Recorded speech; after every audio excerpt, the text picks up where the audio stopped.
So money. When people hear about the word money, usually two things come to mind. One, positive, which is earning money or saving money, and the second one, a negative, which is spending or losing money. But what is money and where did money really came from? Money, in and of itself, is nothing. It can be a shell, a metal coin, or a piece of paper with historic image on it. But the value of that people place on it has nothing to do with the physical value of the money. Money drives its value by being a medium of exchange, a unit of measurement and a storehouse of wealth. Money allows people to trade goods and services indirectly. Understand the price of goods. Price written in a dollar and cents correspond with the amount of your wallet, and give us a way to save or larger purchase in the future. Way back in the beginning of society, we find barter. Bartering is a direct trade of goods and services. I'll give you a stone axe if you help me kill a mammoth. But such an arrangement takes time. You have to find someone who thinks an ox is fair trade for having to face the 12-foot tax on a beast that doesn't take kindly of being hunted. If that didn't work, you would have to alter the deal until someone agreed to the terms. One of the great achievements of money was increasing the speed at which business, whether mammoth slaying or monument building, could be done. Slowly, a type of prehistoric currency involving easily traded goods like animal skins, salt, and weapons developed over the centuries. These traded goods serves as a medium of exchange even though the unit value were still negotiable. This system of barter and trade spread across the world, and it still survives today on some part of the globe. Sometimes around 1100 BC, the Chinese moved from using actual tools and weapons as a medium of exchange to using miniature replicas of the same tools cast in bronze. Nobody wants to reach in their pocket and impale their hand on a sharp arrow saw. Over time, these tiny daggers, spades and hoes were abandoned for the less picky shape of a circle, which became some of the first coins. Although China was the first country to use recognizable coins, the first mint coins were created not too far away in Lydia, now Western Turkey. In 600 BC, Lydia's King Alyattes minted the first official currency.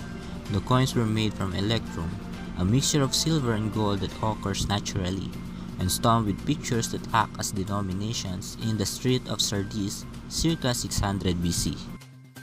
Just when it looked like Lydia was taking the lead in currency developments, around 700 BC the Chinese moved from coins to paper money. By the time Marco Polo visited in 1271 AD, the emperor had a good handle on both money supply and various denominations. In the place of where the American bills say, "In God we trust," the Chinese inscription warned, "All counterfeiters will be decapitated." Europeans were still using coins all the way up to 16th century, helped along by acquisitions of previous metals from colonies to keep minting more and more cash. Eventually, the banks started using banknotes for depositors and borrowers to carry around instead of coins. These notes could be taken to the bank at any time in exchange for their face value in silver or gold coins. This paper money could be used to buy goods and operated much like currency today, but it was issued by banks and private institutions, not the government, which is now responsible for issuing currency in the most countries. The first paper currency issued by European governments was actually issued by colonial governments in North America, because shipments between Europe and the colonies took so long. The colonies often ran out of cash as operations expanded. Instead of going back to the barter system, the colonial government issued IOUs that trade as a currency. The first instance was in Canada, then a French colony. In 1685, soldiers were issued playing cards denominated and signed by the governor to use as cash instead of coins from France. The 21st century gave rise to two disruptive forms of currency: mobile payments and virtual currency. A mobile payment is money rendered for a product or services through a portable electronic device such as cell phone, smartphone, or tablet. Mobile payment technology can also be used to send money to friends or family members. Increasingly, services like Apple Pay and Samsung Pay are vying for retailers to accept their platforms for point-of-sale payments. Virtual currency, Bitcoin, invented in 2009 by pseudonymous Satoshi Nakamoto, became the gold standard, so to speak, for virtual currencies.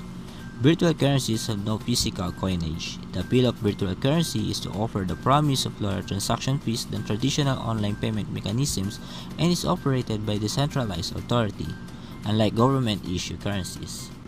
Now, onto the advantages and disadvantages of having or using money. If you have money, you are called a rich person. You can buy most of material things in the world. But on the other hand, disadvantages of money are you are cut off from your near and dear ones. You suspect everyone that he or she wants your money. You're all the time careless. You may not lose your money. You lose your peace of mind because you want to become richer. You start cheating and manipulating things so as to save more money illegally. Now, you might wonder, what if we just print more money? If there is too much money in the economy, however, people spend more money and demand increases at faster rate than the supply can match, prices rise too quickly because of the shortage of products and inflation results. On the other hand, if there is too little money in the economy, people don't have excess spending money, and there is little economic growth. So before we end this video, let me ask you, is money running your life? Is it the source of your happiness?